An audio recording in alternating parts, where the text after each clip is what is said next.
বিপদে একটি দোয়া আপনি করুন, আল্লাহ তাআলা আপনার সমস্ত বিপদ মুসিবত থেকে হেফাজত রাখবেন, আপনার বিপদ থেকে আপনাকে মুক্তি দিয়ে দিবেন। কোন সুবহানাল্লাহ। বিপদে আপনি যদি আল্লাহ তাআলার কাছে এই দোয়াটি পড়ে আল্লাহ তাআলার কাছে চাইতে পারেন, আল্লাহ তাআলা অবশ্যই আপনাকে দিয়ে দিবেন। কোন সুবহানাল্লাহ। বিপদে পড়লে পরে আমাদের ঈমান দুর্বল হয়ে যায়, বিপদে পড়লে পরে আমরা অনেক কি হয়ে যায়, হতাশ হয়ে যাই, হয় না? বিপদে পড়লে পরে আমরা তখন আমাদের সেন্স কাজ করে না, মাথা কাজ করে না।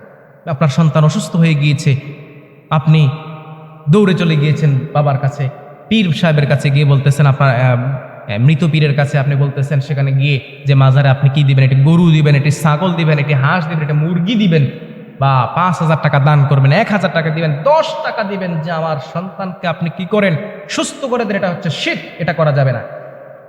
বিপদে আপনি আপনার সন্তান হোক, আপনার যে ধরনের বিপদ হোক, আপনি আল্লাহ তাআলার কাছে চাওয়া ছাড়া অন্য কারো কাছে চাইতে পারবেন না, ঠিক না? আপনি আল্লাহ তাআলার কাছে চাইতে, যদি আল্লাহ তাআলার কাছে আপনি চান, আল্লাহ তাআলা আপনাকে দিয়ে দিবেন। কারণ আল্লাহ তাআলা তো বলেছেন, ফাযকুরুনি আযকুরকুম ওয়াশকুরুলি ওয়ালা তাকফুরুন।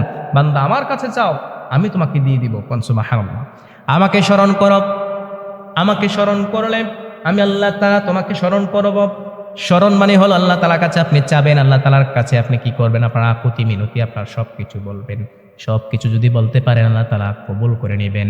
সেজদায় নত হও, অস্ত্র ছাড়ো, প্রভুর শরণে হৃদয় গাড়ো।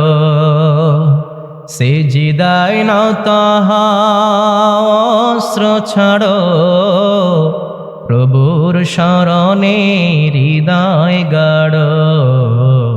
প্রাণ ঢেলে সব ব্যথা বলো প্রভুকে, প্রাণ ঢেলে সব কথা বলো প্রভুকে, বলো প্রভুকে। ঠিক না?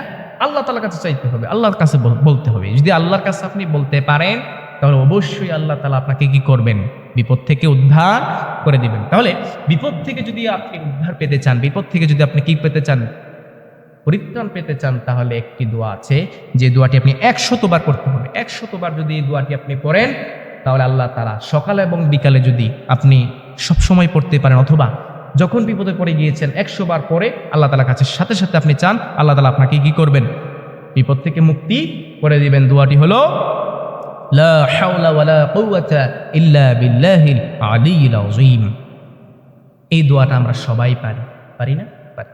তাহলে যারা আমরা এই দোয়াটি পারি, যখন বিপদে পড়ব, বিপদে পড়লেই আমরা কি করব, এই দোয়াটি পরে 100 বার পরে আল্লাহ তাআলার কাছে আমরা চাইবো, আল্লাহ তাআলা আমাদেরকে বিপদ থেকে মুক্তি রাখুক। সকলে পড়ে আমিন।